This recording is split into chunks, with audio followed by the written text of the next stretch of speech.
Awesome. So it could be Justin Bieber, it could be anybody for that matter. It doesn't matter who we decide to talk about. It's all about the shoes. It's all about what's happening here. Now, which article of footwear does it say nothing about in all those bullets? What do you put in last, Shannon?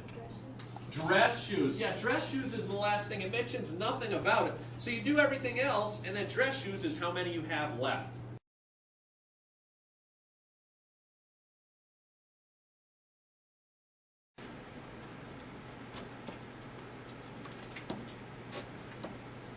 For PowerPoint presentations, I often embed links which are more interactive for the class. And I especially like investigating this link from my Ku Klux Klan PowerPoint. We like to bring everything to the present day as well, so it's relevant.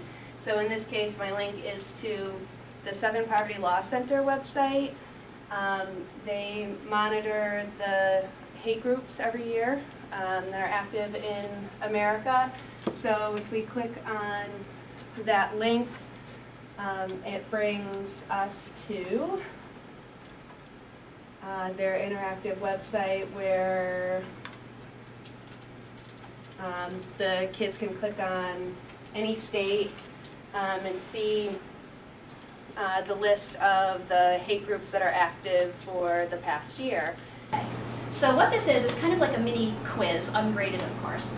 And kids can come up to the board and take a look at the Greek temple and the main components of it, the main architectural components, and click and drag the components to where the arrows are. So the pediment is there.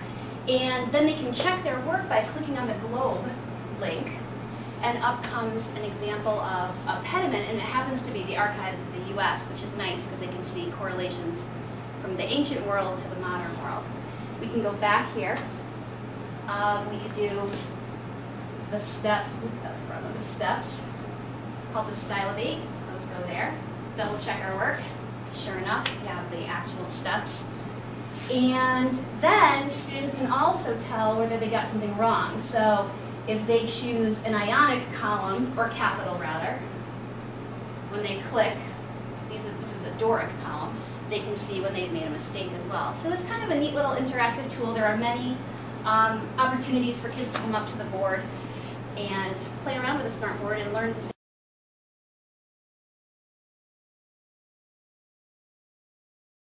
A couple ways I use it in accounting class. Number one, as we're going through a lesson, I may use it to check for understanding. So I'll have a mini quiz like this one and call a student or a couple students up to the board, and just to check for understanding, they could kind of answer the questions that are up here.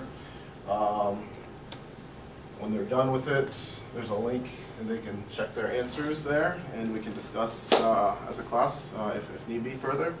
The second way that we use it that really engages students is either homework problems or sample problems in class. I'll have a student come up to the board and they can actually complete the problem on the board and go through it with the class. And so for this one they can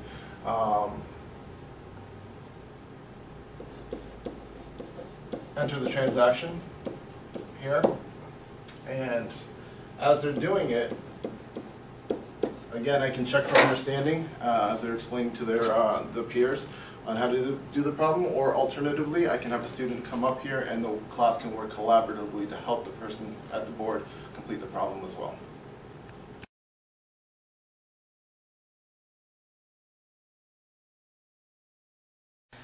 Prior to the smart boards, when we had something that the kids had to do on the graphing calculator, we had to orally tell them what to do and walk around and make sure that everyone had everything inputted properly into their calculator.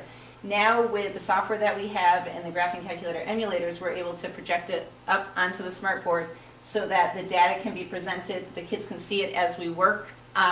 The key sequences can be seen on the calculator, so if I push the 8, the 8's going to highlight, the kids know exactly what button to push, so they're right there with me.